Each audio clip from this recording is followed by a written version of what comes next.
আর এই পাশে কি একটু দাঁড়াইলে দেখা যায়? কলমটা কই?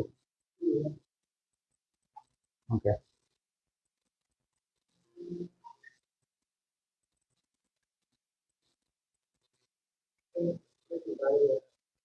ঠিক আছে।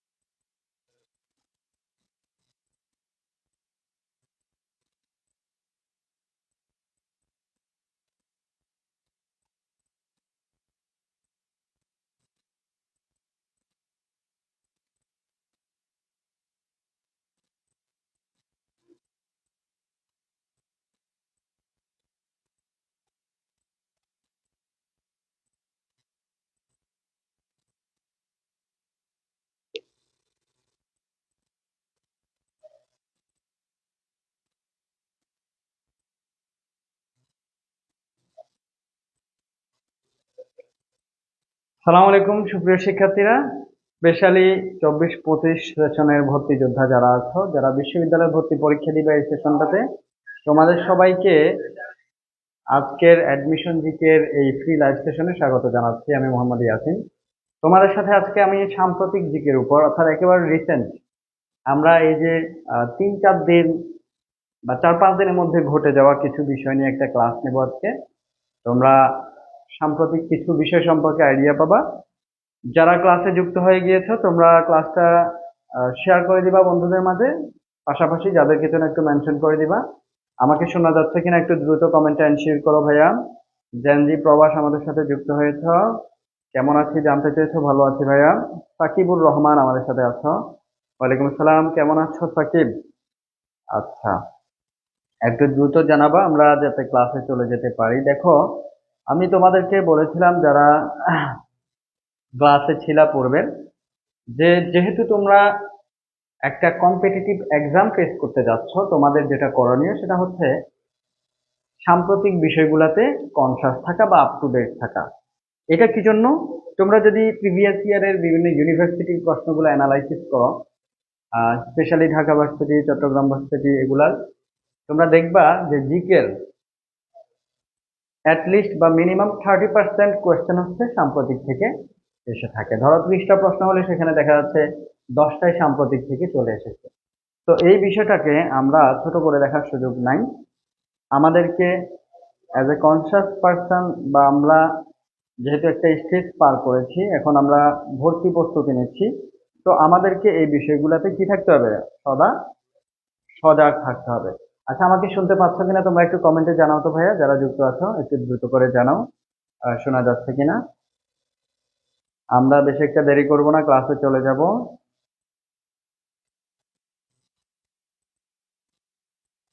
তোমরা জানো পড়ালেখার ভার্সিটি প্লাস গুচ্ছের অ্যাডমিশন বেয়েছে ক্লাস চলতেছে, এবং প্রতিদিন 3টা করে ক্লাস হচ্ছে, সেখানে 1 ঘন্টা করে ডিউরেশন।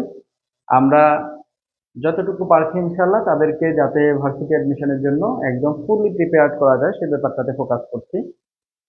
ওকে, প্রিন্সেস প্রিয়া আমাদের সাথে আছো। মোহাম্মদ মুমতাহিন আল কাদের সালাম দিয়েছ। ওকে, যদি ক্লিয়ার হয় আমরা আলোচনায় যেতে পারি নাকি? তোমরা যারা মাঝখানে যুক্ত হবা, তাদের কোনো প্রশ্ন থাকলে কমেন্টে করে রাখবা, আমরা ইনশাল্লাহ অ্যান্সার করার চেষ্টা করব। একটু খেয়াল করো আজকের যে ক্লাসটা, এখানে প্রথমেই এখানে দেখো এই যে আমি কিছু প্রশ্ন নিয়েছি, এগুলা কিন্তু সাম্প্রতিক না। প্রথমে আমরা 10টা এমসিকিউ সলভ করাবো যেগুলো সাম্প্রতিক না, বাট এখানে একটা বিষয় আছে যে 18ই সেপ্টেম্বর 2024, 18ই সেপ্টেম্বরের যে দৈনিক পত্রিকাগুলো ছিল সেখান থেকে, অর্থাৎ তুমি কেন নিউজ পেপার পড়বা একটা বিষয় খেয়াল করো। তো 18ই সেপ্টেম্বরের দৈনিক নিউজ পেপার বা ডেইলি নিউজ থেকে আমরা 10টা প্রশ্ন বের করেছি, যেগুলো থেকে এরকম হুবহু বা এরকম তথ্য থেকে বিশ্ববিদ্যালয় লেভেলে অনেক প্রশ্ন হয়ে থাকে। তোমরা এগুলো দেখলে বুঝতে পারবা এটা ওই দিনের পত্রিকা থেকে নেওয়া কিছু প্রশ্ন আমরা এখন সলভ করাবো।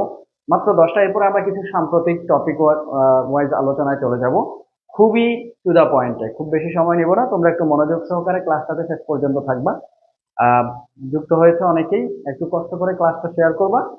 আর তোমরা যেটা করবা সেটা হচ্ছে আমাকে একটু কমেন্টে জানাবা যে কে কোত্থেকে যুক্ত হয়েছে আজকের ক্লাসে। আমরা চলে যাচ্ছি আলোচনায়। দেখো, নিচের কোনটি ভারতীয় রাজ্য নয়? এখানে 4টা অপশন আছে: হরিয়ানা, দিল্লি, হিমাচল, অরুণাচল। এখন এখানে কোনটা ভারতীয় রাজ্য নয়, এটা কিন্তু কোনো সাম্প্রতিক প্রশ্ন না। বাট একটা বিষয় খেয়াল করো, এটা কিন্তু ওই দিনের পত্রিকায় এটা নিয়ে কোনো না কোনো লেখা ছিল। দ্যাটস ওয়াই আমরা সেখান থেকে এটা কি করতে পেরেছি, প্রশ্নটা নিতে পেরেছি। এখন আমাকে একটু বলো তো, এখানে অপশন ক, খ, গ, ঘ এর মাঝে সঠিক উত্তর কোনটা? কোনটা সঠিক উত্তর হবে একটু দ্রুত বলে দাও তো। ওকে, কে কোত্থেকে যুক্ত হয়েছে সেটা না বলে প্রশ্নের অ্যান্সার করা শুরু করে দাও।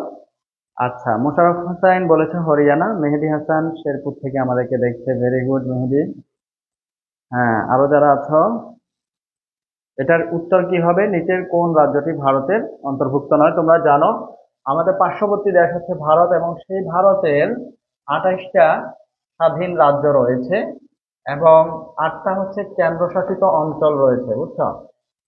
আর ভারতের তোমার আইনসভার কথা যদি আমরা বলি, তোমরা জানো বাংলাদেশ থেকে টোটালি ডিফারেন্ট। ভারত হচ্ছে দ্বিকক্ষ বিশিষ্ট তোমার বাইক্যামেরাল লেজিসলেচার বা আইনসভা রয়েছে সেখানে, এবং সেখানে 2 কক্ষ বিশিষ্ট মানেই উচ্চ কক্ষ নিম্ন কক্ষ, এরকম 2টা কক্ষ রয়েছে। তো একটা হচ্ছে রাজ্যসভা আর একটা হচ্ছে লোকসভা। তাদের উচ্চ কক্ষ হচ্ছে রাজ্যসভা আর নিম্ন কক্ষকে বলা হয় লোকসভা। এগুলো তোমরা জেনে রাখবা। পাশাপাশি এখানে আরো কিছু তথ্য তোমাদেরকে আমি দিয়ে রাখি। তোমরা কি জানো যে ভারতের 7 সিস্টার কোন 7টা রাজ্যকে বলা হয়? আচ্ছা, প্রিন্সেস প্রিয়া অ্যান্সার করেছো ডি অর্থাৎ অরুণাচল। তোমাদের যারা ডি বা অন্যান্য অপশন অ্যান্সার করেছো কারো উত্তর হয় নাই, এটা সঠিক উত্তর হচ্ছে ক অর্থাৎ হরিয়ানা। কেমন? হরিয়ানা হচ্ছে ভারতের কোনো রাজ্য নয়। তোমরা ভারতের রাজ্যগুলোর নাম একবার পড়ে নিবা, যেখানে পাবা তাহলে তোমরা ক্লিয়ার হয়ে যাবা। এবার দেখো ভারতের কেন্দ্রশাসিত অঞ্চল রয়েছে কয়টা, এটার অ্যান্সারও কিন্তু আমরা দিয়ে দিয়েছি। এটার অ্যান্সারও আমরা বলে দিয়েছি যে ভারতে কেন্দ্রশাসিত অঞ্চল কয়টা রয়েছে। তোমরা এরপরে এটার অ্যান্সার করো। এখন যেটা বলছিলাম যে ভারতের 7 সিস্টার্স ভারতের 7টা রাজ্যকে একসাথে বলা হয় 7 সিস্টার্স। বলতো এদেরকে কেন 7 সিস্টার বলা হচ্ছে সেটা জানো কিনা? সেটা না জানলে অবশ্যই তোমার মাথায় সেই প্রশ্নটা আসা উচিত যে কেন 7 সিস্টার্স বলা হচ্ছে। পাশাপাশি 7 সিস্টার্স মূলত কোন রাজ্যগুলোকে নিয়ে গঠিত সেটা আমরা কিভাবে মনে রাখতে পারি, একটা সূত্রের সাহায্যে তোমরা মনে রাখবা। দেখো, খেয়াল করো, আমি অত্রি ম্যাম না। তোমরা যারা ক্লাসে আছো, অ্যাডমিশন ক্যান্ডিডেট যারা আছে স্পেশালি, খাতা কলম নিয়ে বসো প্লিজ। দেখো, আমি অত্রি ম্যাম না। কি বলেছি ভাইয়া? আমি অত্রি ম্যাম না। এখানে আমরা 7 সিস্টার্স এর 7টা রাজ্য খুঁজে পাবো। আ দিয়ে হচ্ছে আসাম, এরপরে মি দিয়ে হচ্ছে মিজোরাম, হ্যাঁ, এরপরে খেয়াল করো অ দিয়ে হচ্ছে কি হইতে পারে বলো তো?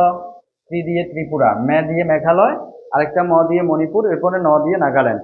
অ দিয়ে কি হবে তোমরা একটু বলো তো দেখি। তোমাদের জন্য একটা রেখে দিলাম।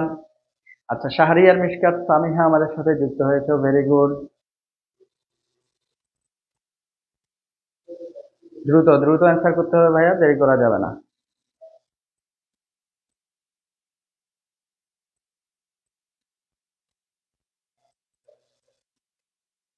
এতক্ষণ লাগবে কেন? একটু দ্রুত বলো। এখানে একটা প্রশ্ন তোমরা দেখতে পাচ্ছ যে কেন্দ্রশাসিত অঞ্চল কয়টা রয়েছে ভারতে, দ্রুত করতে হবে।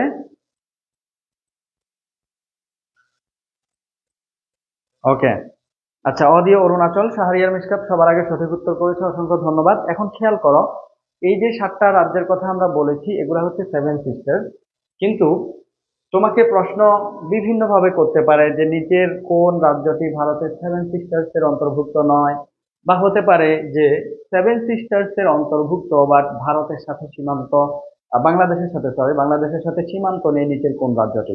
এভাবে বিভিন্ন ভাবে হতে পারে। তো আমাদের বাংলাদেশের সাথে, তোমরা জানো বাংলাদেশের টোটাল 32টা জেলার সাথে ভারত এবং মায়ানমারের সীমান্ত রয়েছে। কয়টা জেলা ভাইয়া? 32টা জেলা।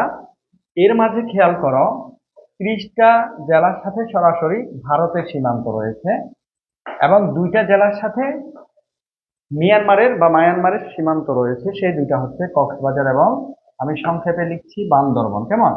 তো তাহলে 30 আর 2 হলো কত? 32। এবং আরেকটা জেলা রয়েছে যেটার সাথে ভারত এবং মায়ানমার দুইটারই সীমান্ত রয়েছে, সেটা কোনটা? সেটাকে তোমরা বলতে পারবা? দেখো রাঙামাটি কেমন, রাঙামাটি তাহলে টোটাল হচ্ছে মায়ানমারের সাথে সীমান্ত আছে 3টা, ভারতের সাথে আছে 30টার, টোটাল 33টা হয় এখানে হিসাব করলে। কিন্তু এখানে আমরা 32 কেন বলেছি, কারণ রাঙামাটি যেটা, এটার সাথে কিন্তু ভারত এবং মায়ানমার দুইটারই সীমান্ত রয়েছে। আরেকটা মজার ব্যাপার হচ্ছে বাংলাদেশের 2টা বিভাগ যাদের সাথে ভারত এবং মায়ানমার কারোরই কোনো সীমান্ত নেই, সেই 2টা বিভাগ কি তোমরা কি বলতে পারবা? দেখো গত বছর ঢাকা বিশ্ববিদ্যালয়ের একটা প্রশ্ন এরকম ছিল যে নিচের কোন বিভাগের সাথে ভারতের বা মায়ানমার কি নেই, সীমান্ত নেই। সেখানে একটা অ্যান্সার ছিল, একটা অপশন ছিল বরিশাল, সেটাই ছিল সঠিক উত্তর। তো এইভাবে এই তথ্যগুলো তোমরা জেনে রাখতে হবে পরীক্ষার জন্য। এখানে যে প্রশ্নটা করেছিলাম ভারতে কেন্দ্রশাসিত অঞ্চল রয়েছে কয়টা, এটার সঠিক উত্তর কেউ দিয়েছো কিনা? এটার অ্যান্সার হচ্ছে 8টা। আমরা এর পরের প্রশ্নে চলে যাচ্ছি। এগুলা কিন্তু আমাদের আজকের ফোকাস না, এগুলো সাম্প্রতিক না, আমরা জাস্ট বলতেছি যে 8 তারিখের যেই পেপার সেগুলা থেকে যে এই প্রশ্নগুলা নেওয়া যাচ্ছে বা এই তথ্যগুলা সেখানে ছিল, এখান থেকে এভাবে এভাবে আমরা প্রশ্নগুলা তৈরি করা গেছে, এটার উপর আমরা ক্লাসটা নিচ্ছি। খেয়াল করো, জাতিসংঘের কোন মহাসচিব দায়িত্বে থাকাকালীন বিমান দুর্ঘটনায় মৃত্যুবরণ করেন? কোন মহাসচিব? এখানে 4জন মহাসচিবের নাম আছে, Kofi Annan, Kurt Waldheim, Dag Hammarskjold, U Thant. বলতো জাতিসংঘের কোন মহাসচিব, এখানে যে 4জন আছেন তাদের মধ্যে কে দায়িত্বে থাকাকালীন বিমান দুর্ঘটনায় মৃত্যুবরণ করেছেন? খুব দ্রুত অ্যান্সার করো, আমরা পরবর্তী প্রশ্নে চলে যাব।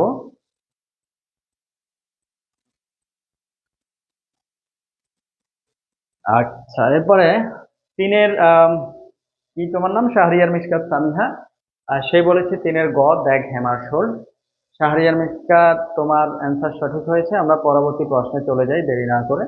একটু খেয়াল করো, তোমরা সবাই অ্যান্সার করার চেষ্টা করো, ভুল হলে সমস্যা নাই, এখানে লজ্জা পাওয়ার কিছু নাই। আচ্ছা দেখো, ইংরেজি ভাষার প্রথম আধুনিক অভিধান এর রচয়িতা কে? ইংরেজি ভাষার প্রথম আধুনিক অভিধান কে রচনা করেছেন? 4টা অপশন খেয়াল করো, স্যামুয়েল জনসন, উইলিয়াম শেক্সপিয়র, এরপর আছে জনাথন সুইফট, উইলিয়াম ক্যারি। কে সর্বপ্রথম আধুনিক অভিধান, ইংরেজি ভাষার প্রথম আধুনিক অভিধান রচনা করেছেন কে? একটু দ্রুত তোমরা একটু জানিয়ে দাও অ্যান্সারটা কি হবে। তোমাদের অ্যান্সারের জন্য বসে থাকতে থাকতে আমরা আসলে নেক্সট স্লাইডে যেতে পারছি না, তো তোমাদের জন্য অপেক্ষা করা আমার মনে হয় না সমীচীন হবে। তোমরা যেহেতু অ্যান্সার করতে পারছো না, আমার উচিত হবে সেগুলো বলে দেয়া, ঠিক আছে? আচ্ছা, স্যামুয়েল জনসন, তোমরা দেখে ফেলেছো উত্তর। এরপরে প্রশ্ন, সুখ ও সভ্যতা কার রচিত অনুবাদ গ্রন্থ?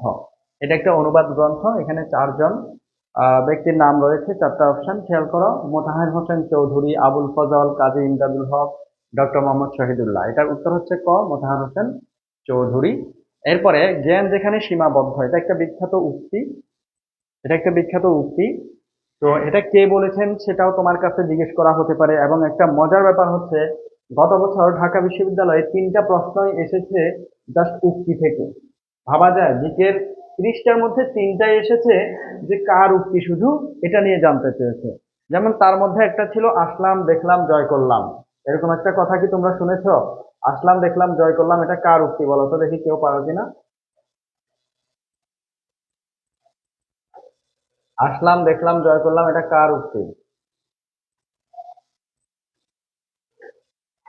আচ্ছা, এরপরে আরেকটা আসছিল এরকম, যে মানুষ জন্মগতভাবে স্বাধীন বাট সর্বত্রই কি শৃঙ্খলিত। কে বলেছিলেন, কে বলেছিলেন মনে করতে পারো?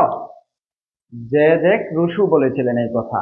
আচ্ছা, তোমাদেরকে যদি আরো দু একটা এরকম প্রশ্ন করি যে আহ যেমন যুদ্ধই জীবন যুদ্ধই সার্বজনীন, এটা কার উক্তি? এটাও কিন্তু একটা বিখ্যাত উক্তি, যেটা বলেছিলেন হিটলার। হিটলার এই উক্তিটা করেছিলেন। পাশাপাশি মুসোলিনি একটা বিখ্যাত উক্তি করেছিলেন, তিনি বলেছিলেন যে এককালীন শান্তি সম্ভব নয়, সঙ্গতও নয়। অর্থাৎ তিনি এককালীন শান্তির পক্ষে নয়, সেটা সম্ভব না, প্লাস সেটা লজিক্যালও না, তাদের কথা হচ্ছে এটা। এবং এই যে হিটলার এবং মুসোলিনি, তাদের বিখ্যাত 2টা মতাদর্শ রয়েছে। হিটলারের হচ্ছে ফ্যাসিবাদ এবং মুসোলিনির হচ্ছে নাৎসিবাদ। কেমন? সরি, হিটলারের নাৎসিবাদ, আমি একটু গোলায় ফেলতেছি। হিটলারের নাৎসিবাদ আর মুসোলিনি হচ্ছে ফ্যাসিবাদ, এগুলো আমি না রেখে টাইম ওয়েস্ট হবে। আমাদের মূল আলোচনায় আমরা চলে যাচ্ছি। তো এই যে এখানে যে কথাটা বলা হচ্ছে, জ্ঞান যেখানে সীমাবদ্ধ, বুদ্ধি সেখানে আড়ষ্ট, মুক্তি সেখানে অসম্ভব, এটা কোন পত্রিকায় স্লোগান হিসেবে ব্যবহৃত হতো? এখানে 4টা পত্রিকার নাম আছে, নবযুগ, লাঙল, সমকাল এবং শিখা। কোন পত্রিকায় এটা স্লোগান হিসেবে ব্যবহার হতো ভাইয়া? তোমরা কি কেউ অ্যান্সার করেছো?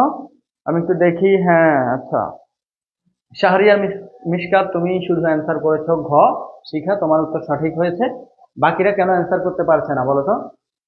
আচ্ছা, এরপরে প্রশ্ন দেখো, ইউএসএআইডি বা ইউএসএইড এটা কোন দেশের বৈদেশিক উন্নয়ন সংস্থা? যুক্তরাজ্য, সংযুক্ত আরব আমিরাত, ফ্রান্স, যুক্তরাষ্ট্র, কোন দেশের?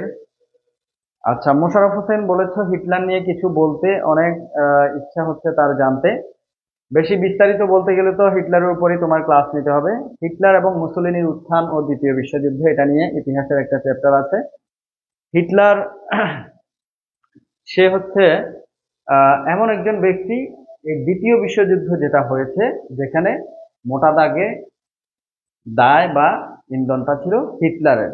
এবং প্রথম বিশ্বযুদ্ধের পর জার্মানির সাথে মিত্রশক্তি যে চুক্তিটা করেছিল, যেটাকে আমরা ভার্সাই সন্ধি হিসেবে জানি, এই ভার্সাই চুক্তি বা ভার্সাই সন্ধি যেটা, এই চুক্তিতে তোমরা জানো যে জার্মানের উপর মিত্র বাহিনী কি পরিমাণ শর্ত জোরপূর্বক আরোপ করে দিয়েছিল। কিন্তু জার্মান ছিল সবসময় একটা আত্মহংকারী জাতি। বিশেষ করে হিটলার যখন জার্মানের ক্ষমতায় আসলো, সে কখনোই এই বিষয়টাকে ভালোভাবে নিল না বা মেনে নিল না। যার জন্য এই যে ভার্সাই সন্ধির সেই শৃঙ্খলকে ভেঙে খানখান করে দেওয়ার জন্য সে দ্বিতীয় বিশ্বযুদ্ধের সূত্রপাত ঘটালো। হিটলারের উপাধি হচ্ছে ফুয়েরার, তোমরা জানো তার উপাধি হচ্ছে ফুয়েরার। এবং তার একটা ব্যক্তিগত পুলিশ বাহিনী ছিল, যেটার নাম হচ্ছে গ্যাস্টোপা। তার ব্যক্তিগত পুলিশ বাহিনীর নাম কি বলেছি ভাইয়া? গ্যাস্টোপা। ওকে, আমরা আমাদের প্রশ্নে চলে যাচ্ছি। এটার অ্যান্সার হচ্ছে যুক্তরাষ্ট্র। পরবর্তী প্রশ্ন খেয়াল করো, স্কটল্যান্ডের রাজধানী শহর কোনটি? Dublin, Darwin, Edinburgh, Dunedin. স্কটল্যান্ডের রাজধানী কোনটা? তোমরা কি কেউ বলতে পারবা? উত্তর দেখে গিয়েছো তোমরা গ। এরপরে আসো, পরশুরাম কোন সাহিত্যিকের ছদ্মনাম? রাজনারায়ণ বসু, সমরেশ বসু, শরৎচন্দ্র চট্টোপাধ্যায়, রাজশেখর বসু। কোনটা হবে সঠিক উত্তর? একটু দ্রুত জানিয়ে দাও। মোশাররফ হোসেন প্রশ্ন করেছ হিটলার কোন ধর্মের ছিলেন? হিটলার কোন ধর্মের ছিলেন প্রশ্ন করেছ। আই হোপ খ্রিস্ট ধর্ম হবে। ওকে, এরপরে আসো, আমরা পরবর্তী প্রশ্নে চলে যাই। এটার অ্যান্সার হচ্ছে ঘ। দেখেছ, ট্যুর দি ফ্রান্স কোন খেলার একটি টুর্নামেন্ট? এখানে একটা বিষয় খেয়াল করো, এই যে ট্যুর, এটা দেখে তোমাদের মাথায় কি আসতেছে? Car racing, rowing, cycling, swimming. আসলে এটা কোন ধরনের খেলা হতে পারে বলো তো? সুইমিং করে কি আসলে কোথাও ট্যুর দেওয়া যায় মনে হয়? না। কার রেসিং হতে পারে, রোয়িং হতে পারে না, সাইক্লিং। তাহলে এই দুটো অপশন আমাদের হাতে থাকতেছে, এখান থেকে কোনটা সঠিক উত্তর হতে পারে দেখি, কে বলতে পারবা? এটার অ্যান্সার হচ্ছে সাইক্লিং। এরপরে আমরা আমাদের আজকের যে ক্লাসটা আমরা নেয়ার কথা, সাম্প্রতিক আমাদের মূল ফোকাসের জায়গা যেটা, আমরা সেখানে চলে যাচ্ছি। এতক্ষণ আমরা যেগুলো আলোচনা করেছি এগুলো মূলত 18 সেপ্টেম্বরের পত্রিকা থেকে নেয়া কিছু প্রশ্ন। এবার দেখো, আমরা 18 তারিখেরই পত্রিকায় আসা কিছু সাম্প্রতিক বিষয় নিয়ে আলোচনা করব। এই যে XEC, এটা কি মূলত? এটা হচ্ছে করোনার একটা নতুন ভ্যারিয়েন্ট। করোনা একটা নতুন ভ্যারিয়েন্ট। তোমরা জানো এই ভ্যারিয়েন্টটা অলরেডি বিশ্বের 27টি দেশে ছড়িয়ে পড়েছে এবং বিজ্ঞানীরা সতর্ক করেছেন যে কোভিড-19 একটি সংক্রামক রূপ এটা, যাকে XCC নামে কি করা হচ্ছে, ডাকা হচ্ছে। এবং এটার ভ্যারিয়েন্ট পূর্ববর্তী যে ওমিক্রন একটা ভ্যারিয়েন্ট ছিল, কেমন, এটা একটা সাব ভ্যারিয়েন্ট ছিল KS11 এবং KP33, এর একটি হাইব্রিড ভ্যারিয়েন্ট। এটা এটা হচ্ছে ইত্তিফাকের একটা তথ্য। এরপরে চলে যাচ্ছে আমরা পরবর্তী প্রশ্নে, খেয়াল করো।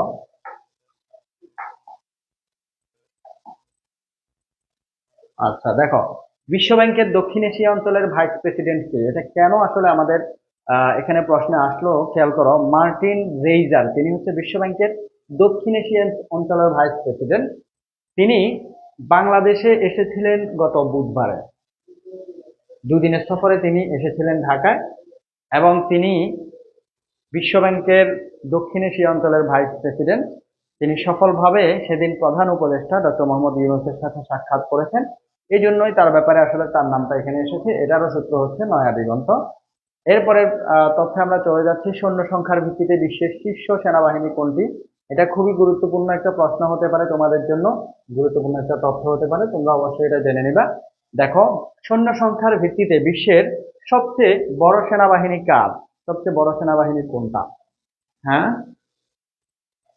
আচ্ছা, মেহেদী হাসান বলেছ, তুমি বললে দেখি না। অবশ্যই দেখবো, তোমরা কমেন্ট করলে কেন দেখবো না? আমি তো সবার কমেন্টই পড়ি, রাগ করার দরকার নেই মেহেদী। ঠিক আছে, এরপরে আসো, সৈন্য সংখ্যার ভিত্তিতে বিশ্বের শীর্ষ সেনাবাহিনী কোনটা জিজ্ঞেস করেছিলাম। এটার উত্তর হচ্ছে পিপলস লিবারেশন আর্মি বা পিএলএ। পিপলস লিবারেশন আর্মি বা পিএলএ। এখানে ব্যাখ্যার দিকে একটু খেয়াল করো। রাশিয়ার সেনাবাহিনীতে এটা কেন সাম্প্রতিক হয়ে উঠলো? সম্প্রতি রাশিয়ার প্রেসিডেন্ট ভ্লাদিমির পুতিন তিনি কি করেছেন? রাশিয়ার সেনাবাহিনীতে তিনি 1,80,000 সদস্য বাড়ানোর ব্যাপারে কি করেছেন? নির্দেশ দিয়েছেন দেশটির প্রেসিডেন্ট ভ্লাদিমির পুতিন। তো এই যে আমরা সবচেয়ে বেশি সৈন্যবাহিনী বলেছি কোথায়? পিপলস লিবারেশন আর্মি, যেটা হচ্ছে চীনের একটা কি তোমার হচ্ছে গিয়ে সৈন্য বাহিনী। তো এই যে প্রেসিডেন্ট ভ্লাদিমির পুতিন আহ সৈন্য সংখ্যা বাড়ানোর কথা বলার পরে রাশিয়া হচ্ছে দ্বিতীয় বৃহত্তম সেনাবাহিনীর দেশে পরিণত হয়েছে, বুঝছো? এবং ক্রেমলিনের ওয়েবসাইটে প্রকাশিত আদেশের কপিতে দেখা গিয়েছে সশস্ত্র বাহিনীতে সদস্য সংখ্যা 23,80,000-এ উন্নীত করার নির্দেশ দিয়েছেন পুতিন। আশা করি বুঝতে পেরেছ। এবং এই 23 লাখের মধ্যে সক্রিয় সেনা থাকবে মিনিমাম 15 লাখ, যারা অলওয়েজ কি থাকবে, অ্যাক্টিভ থাকবে। সবাই বুঝতে পেরেছো কিনা একটু জানাও তো। তাহলে আমাকে বলো যে সৈন্য সংখ্যার ভিত্তিতে শীর্ষ সেনাবাহিনীর দেশ কোনটা, আসলে কোন দেশের সেটা? কমেন্ট একটু জানাও। এরপরের প্রশ্ন আমাদের একটু খেয়াল করো, সেটা হচ্ছে পেজার কি? পেজার এটা একেবারেই সাম্প্রতিক একটা টার্ম এবং খুবই গুরুত্বপূর্ণ একটা বিষয়। এগুলা থেকে যদি প্রশ্ন আসে আসলে অবাক হওয়ার কিছু নাই, এইসব জায়গা থেকে প্রশ্নগুলো আসে। পেজার মানে হচ্ছে তারবিহীন যোগাযোগের একটা ডিভাইস।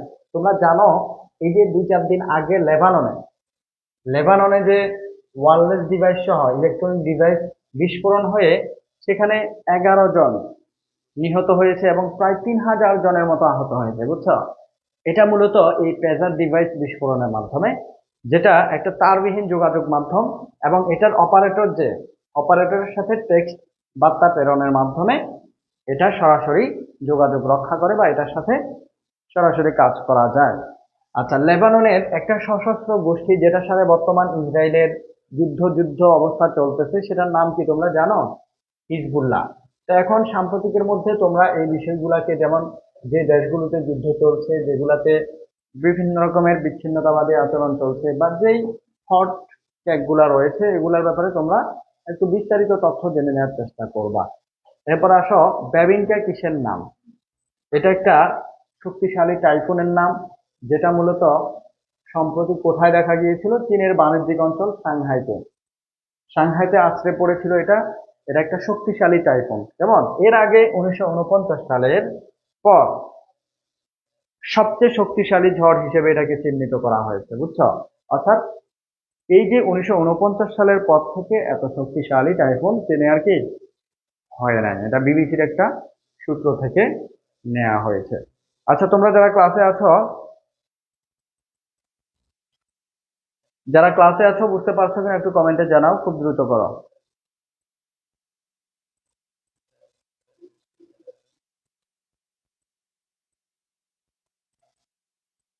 ওকে ওকে, এরপরে খেয়াল করো, আমরা পরবর্তী তথ্যে চলে যাচ্ছি। এগুলা কিন্তু আন্তর্জাতিক। কেমন? দেখো, নিউজিল্যান্ডে বর্ষসেরা পাখির নাম কি? এটা একটা তথ্য হইতে পারে। তুমি যদি ডেইলি পত্রপত্রিকা পড়ো তাহলে অবশ্যই জেনে নেওয়ার কথা। দেখো, হই হো, এটা হচ্ছে নিউজিল্যান্ডের বর্ষসেরা একটা পাখির নাম এবং 2024 সালে নিউজিল্যান্ডের সেরা পাখি নির্বাচিত হয়েছে এই পাখিটা। এটা হলুদ চোখের ভীষণ লাজুক পেঙ্গুইন একটা পাখি, নাম হচ্ছে হই হো। ওকে।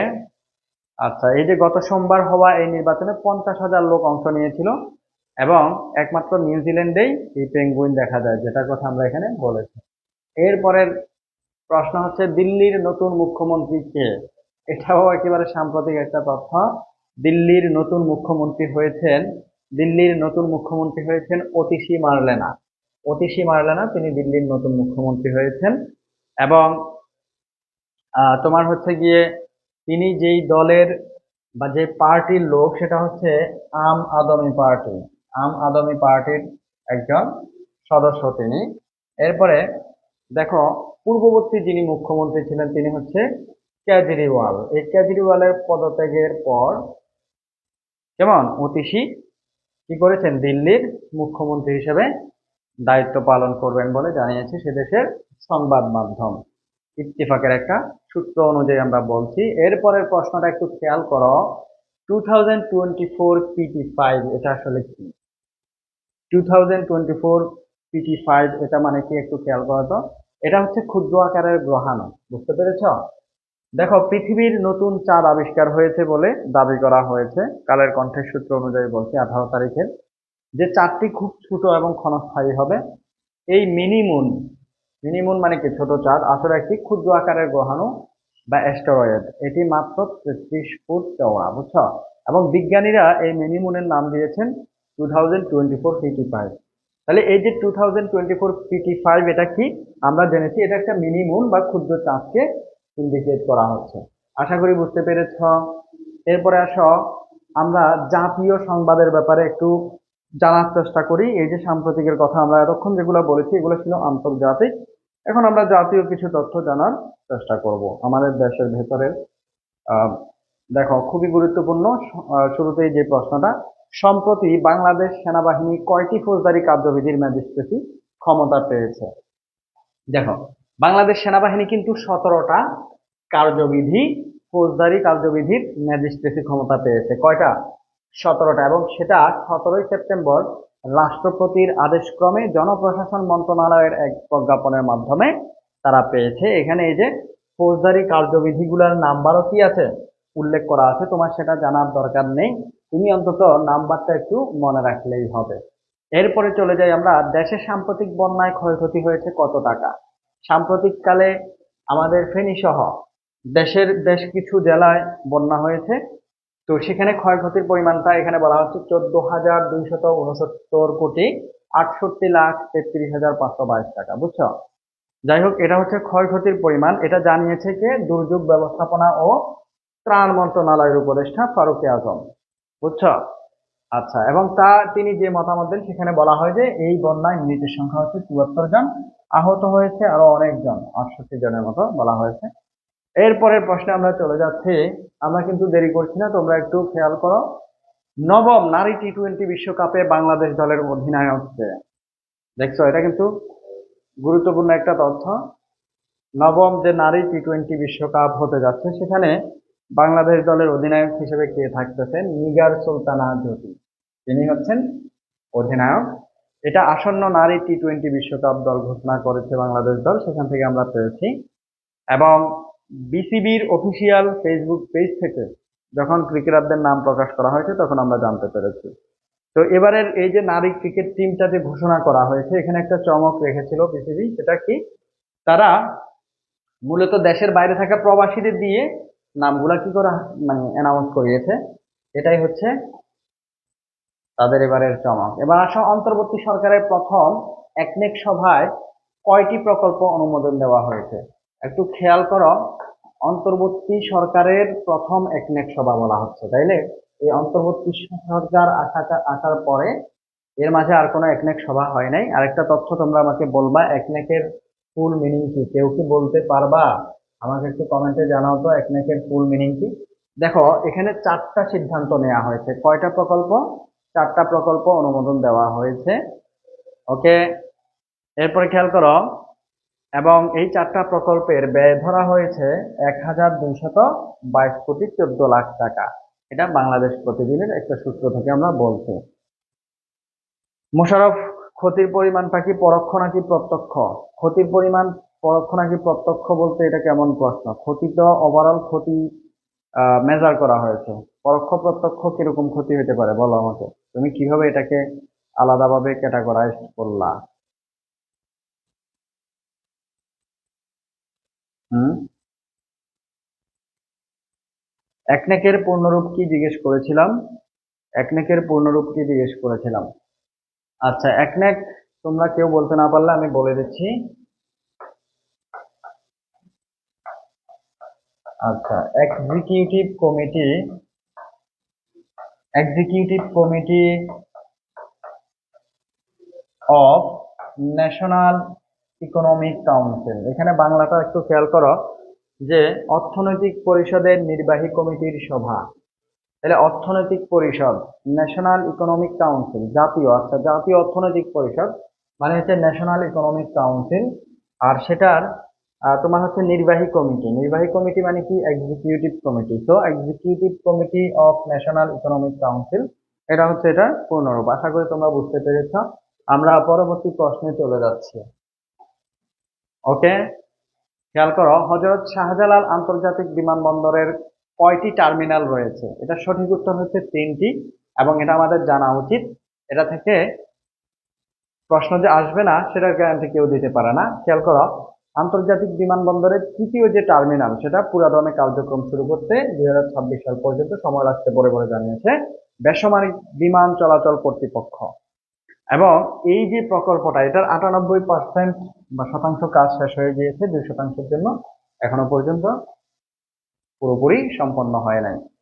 এবার আমরা এই যে তথ্যগুলো এখানে বলেছি, এগুলো আমরা এক নজরে দেখো। আমরা এতক্ষণ যেই বিষয়গুলো আলোচনা করেছি, এখান থেকে আসলে কিভাবে প্রশ্ন করা যায়, আমরা এখানে আবার এক নজরে কিছু প্রশ্ন করব এবং সেটার উত্তরটাও দেখব।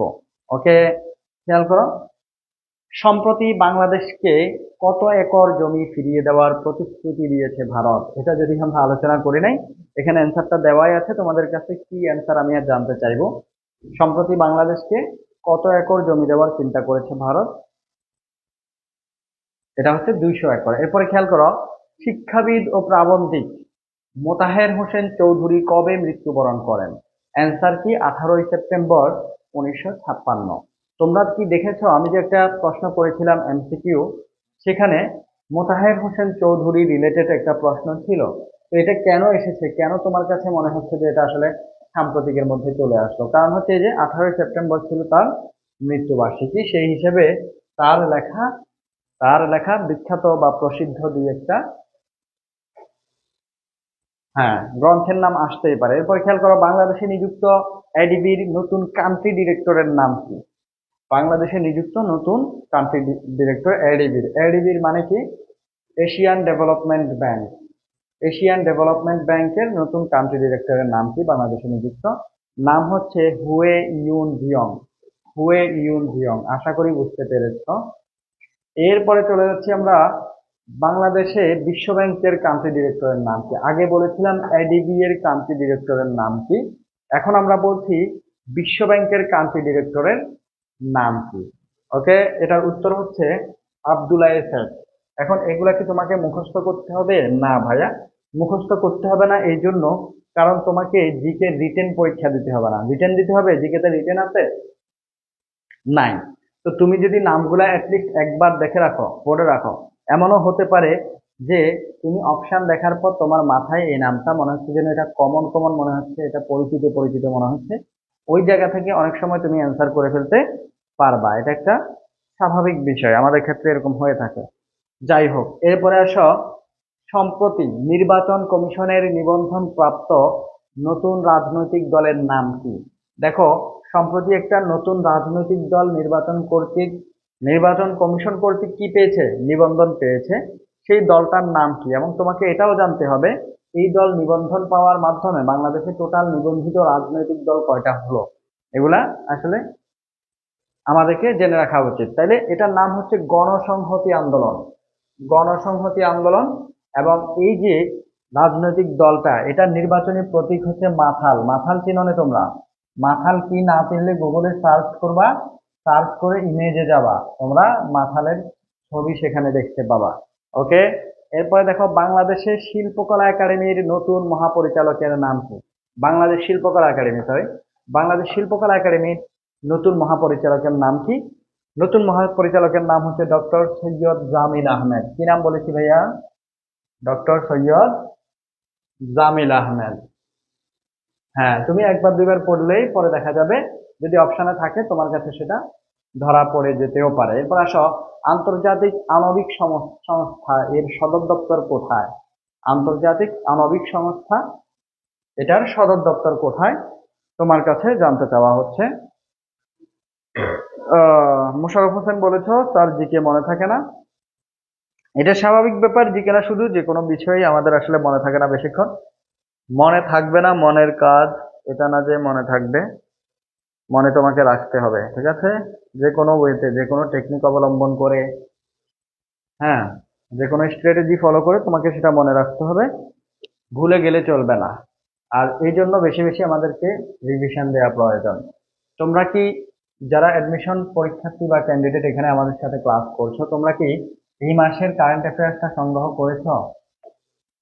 প্রতি মাসের কারেন্ট অ্যাফেয়ার্সটা তোমরা সংগ্রহ করবা, সেখান থেকে ওই মাসের সাম্প্রতিক ইস্যুগুলা জেনে নিবা।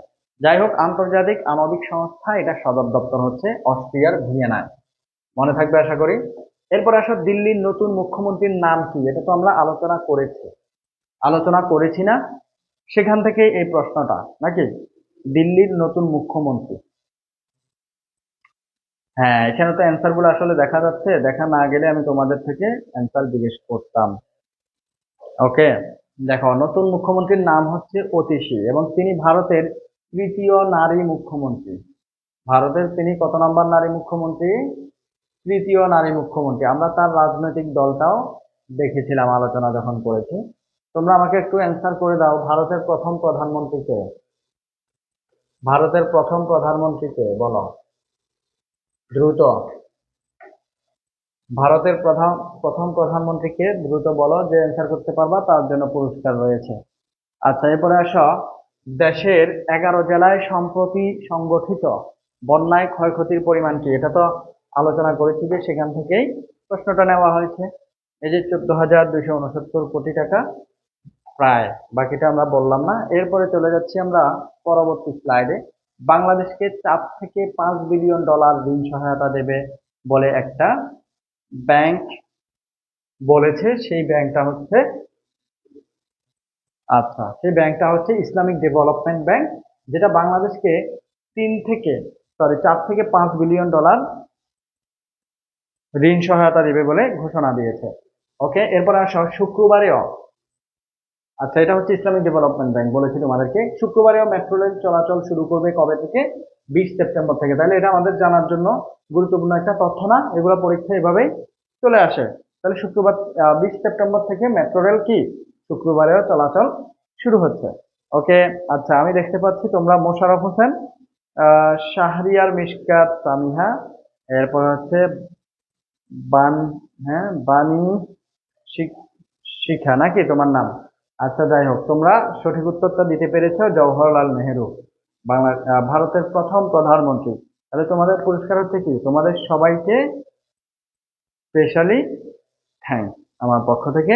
আর তোমরা পেরেছো, এটাই তোমাদের জন্য সবচেয়ে বড় পুরস্কার এবং স্যাটিসফ্যাকশন। এরপরে আরেকটা অ্যান্সার করে দাও, আমাদের মুক্তিযুদ্ধের সময় ভারতের প্রধানমন্ত্রী কে ছিলেন? মুক্তিযুদ্ধের সময় প্রধানমন্ত্রী কে ছিলেন? আচ্ছা, এরপরে যাচ্ছি আমরা। দেখো, সর্বশেষ নিবন্ধিত রাজনৈতিক দলের নাম কি? এটা তো আমরা বলেছি যে গণসংহতি আন্দোলন, এবং এটা হচ্ছে বাংলাদেশের 48তম নিবন্ধিত রাজনৈতিক দল। 48তম নিবন্ধিত রাজনৈতিক দল এটা গণসংহতি আন্দোলন, যেটা সর্বশেষ নিবন্ধিত একটা রাজনৈতিক দল। ওকে, তো এরপরে চলো আমরা পরবর্তী প্রশ্নে যাই। বিখ্যাত বাকের ভাই চরিত্রটি, বিখ্যাত বাকের ভাই চরিত্রটি কোথাকার? এটা হচ্ছে হুমায়ুন আহমেদের কোথাও কেউ নেই নাটকে। বিখ্যাত বাকের ভাই চরিত্রটি হুমায়ুন আহমেদের কোথাও কেউ নেই নাটকের একটা চরিত্র। এরপরে, দিল্লির নতুন মুখ্যমন্ত্রী হতে যাচ্ছেন কে? এটাও আমরা আগে জেনেছি, এটা আর তোমাদের থেকে শুনতে চাচ্ছি না। ওকে, এরপরে খেয়াল করো, চলতি বছর এশিয়ার সবচেয়ে শক্তিশালী ও বিশ্বের দ্বিতীয় শক্তিশালী ঘূর্ণিঝড়ের নাম কি? তাহলে খেয়াল করো, এই বছর অর্থাৎ চলতি বছর এশিয়ার সবচেয়ে শক্তিশালী এবং বিশ্বের দ্বিতীয় শক্তিশালী, এশিয়ার সবচেয়ে শক্তিশালী এবং বিশ্বের দ্বিতীয় শক্তিশালী যে ঘূর্ণিঝড়, সেটার নাম কি? সেটার নাম হচ্ছে ইয়াগি। ইয়াগি, এটা হচ্ছে এই বছরের এশিয়ার সবচেয়ে শক্তিশালী ঘূর্ণিঝড়। আর আছে কিনা দেখি আমরা। আচ্ছা, আর নেই। ওকে, আচ্ছা, যাই হোক, তো এখানে আমরা আজকে, আচ্ছা তোমরা মোশাররফ হোসেন এবং বনি শিখা মনে হয় নাম, তোমরা সঠিক উত্তরটা দিতে পেরেছো যে ইন্দিরা গান্ধী তিনি ছিলেন বাংলাদেশের মুক্তিযুদ্ধের সময় বা মুক্তিযুদ্ধ চলাকালীন ভারতের প্রধানমন্ত্রী। তোমাদেরকে অসংখ্য ধন্যবাদ। আর যারা ক্লাসে ছিল শেষ পর্যন্ত, আসলে উপস্থিতি কম, তারপরে তোমরা শুরু থেকে শেষ পর্যন্ত ক্লাসে ছিলে। আমরা এখানে যে অনেক বেশি আলোচনা করেছি ব্যাপারটা তা না, তবে আমরা সাম্প্রতিক কিছু তথ্য তো জেনেছি নাকি? আমরা সাম্প্রতিক এই কয়েকদিনের ঘটে যাওয়া কিছু তথ্য আমরা জেনেছি। এখানে আরো কিছু বিষয় ইনক্লুড করার কথা ছিল। আরেকটা তথ্য আমি তোমাদেরকে নিচ থেকে দিয়ে রাখছি, সেটা হচ্ছে ভারতের আন্দামান ও নিকোবর দ্বীপপুঞ্জ, একটা দ্বীপপুঞ্জ রয়েছে তোমরা জানো? আন্দামান ও নিকোবর দ্বীপপুঞ্জ যেটা রয়েছে, সেই, হ্যাঁ আসো, সেই দ্বীপপুঞ্জের রাজধানী কিন্তু চেঞ্জ হয়েছে। সেই দ্বীপপুঞ্জের রাজধানী ছিল আগে ভারতের আন্দামান এবং নিকোবর দ্বীপপুঞ্জের, বর্তমান রাজধানী কি বলতো?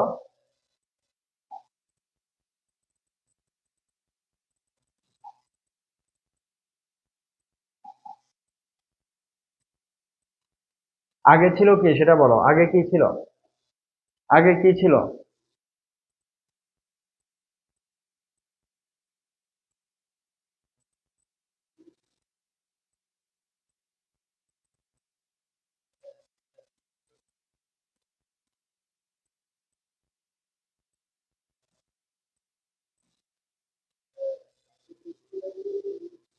আচ্ছা, দেখো, ভারতের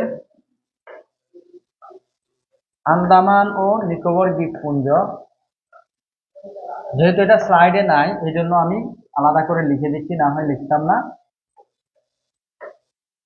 হ্যাঁ, এটার আগে রাজধানী ছিল পোর্ট ব্লেয়ার, কিন্তু সম্প্রতি এটার রাজধানী পরিবর্তন করে রাখার সিদ্ধান্ত হয়েছে এবং সেটা হবে শ্রীবিজয়পুরম। শ্রীবিজয়পুরম।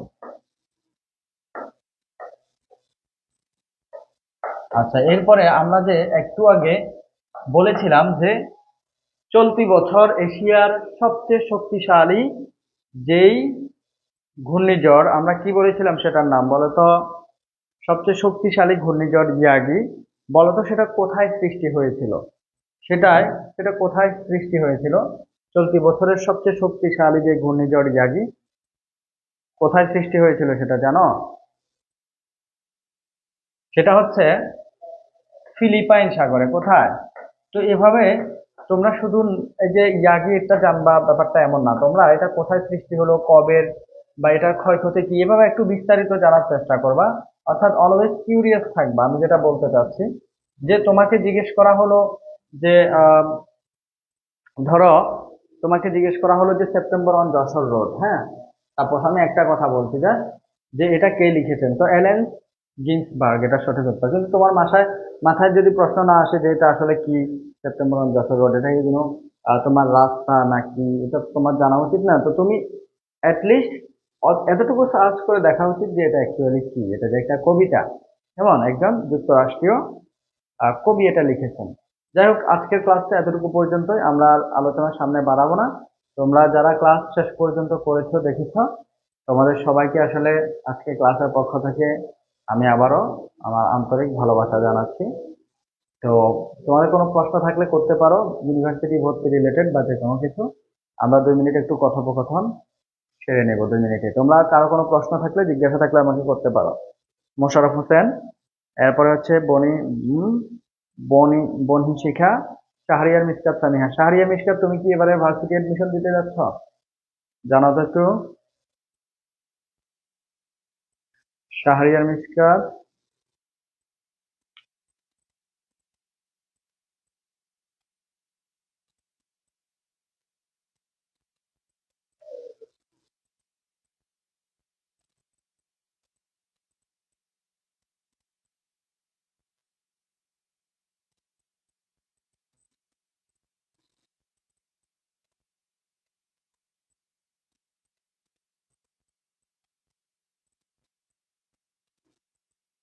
আচ্ছা আচ্ছা, ভেরি গুড।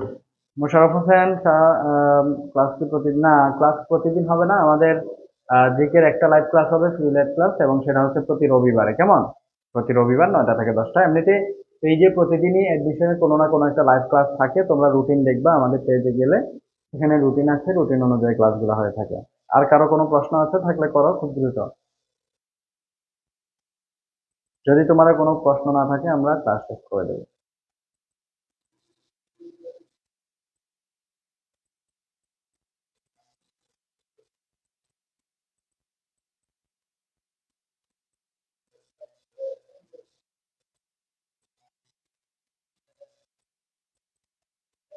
ওকে, তাহলে আমি ধরে নিচ্ছি তোমাদের কোনো প্রশ্ন নেই। যাই হোক, ক্লাস কেমন লেগেছে কমেন্টে মতামত জানাতে ভুলবা না। আর তোমরা আজকে যেগুলো পড়িয়েছি এখান থেকে স্পেসিফিক করে বললে কিছু তথ্য রয়েছে, যেমন এই যে ভারতের একটা আন্দামান এবং নিকোবর দ্বীপপুঞ্জ, এখানে যে রাজধানী চেঞ্জ হওয়া, এরপরে দিল্লির মুখ্যমন্ত্রী পরিবর্তন হওয়া, এরপরে হচ্ছে তোমার এই যে বিশ্বের সবচেয়ে বড় সৈন্য সংখ্যা রয়েছে যে দেশের, এই তথ্যগুলা এগুলা কিন্তু খুবই গুরুত্বপূর্ণ। এগুলা থেকে আম, আরো অনেকগুলো তথ্য নিয়ে আমরা আলোচনা করেছি এখানে আজকে ক্লাসে, যেমন এই যে সর্বশেষ নিবন্ধন পাওয়া যায় রাজনৈতিক দল। তো এইভাবে হচ্ছে তথ্যগুলো তুমি সবসময় জেনে রাখবা, পত্র পত্রিকা পড়ার অভ্যাস করো, আর নিজেদেরকে পরীক্ষার জন্য গুছিয়ে নাও। সবার জন্য শুভকামনা, তোমাদের জার্নিটা সুফল হোক, সার্থক হোক, এই আশা রাখছি। সবাইকে শেষ পর্যন্ত ক্লাসে থাকার জন্য ধন্যবাদ জানাচ্ছি। আসসালামু আলাইকুম।